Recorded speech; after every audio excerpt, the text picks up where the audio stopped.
আসসালামু আলাইকুম। Hello everyone, সবাই কেমন আছেন? আলহামদুলিল্লাহ, আমি ভালো আছি। আজকে আপনাদের সাথে একটা রান্নার রেসিপি শেয়ার করব।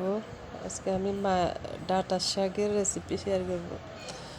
তো দেখেন, আমি মাছের মাথাটাকে সমস্ত মশলা দিয়ে কষিয়ে নিতেছি। ভালোভাবে কষিয়ে নেওয়ার পর মাছের মাথাটা উঠিয়ে ফেলবো। উঠিয়ে ফেলার পর আমি ওই যে ডাঁটার শাকগুলোকে দিয়ে দিলাম। এখন এগুলোকে ভালোভাবে কষাবো। একটু কষিয়ে নিয়ে করে তারপরে আবার আমি ঢাকনাটা উল্টিয়ে ডাউলগুলো দিয়ে দিব সাথে। কষানো শেষ, ঢাকনাটা দিয়ে ডাউলগুলো দিয়ে দিলাম।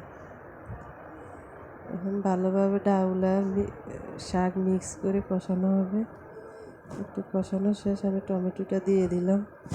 টমেটো দেওয়ার পর আবার একটু কষাবো। কষিয়ে এখন আমি জল দিয়ে দিব। পরিমাণ মতো জল দিয়ে নেড়ে চেড়ে মাছের মাথাটা দিয়ে দিব। মাছের মাথাটা দিয়ে দিলাম। ভালোভাবে রান্না করা হবে। ঢাকনা দিয়ে দিলাম, ভালোভাবে রান্না হইতেছে।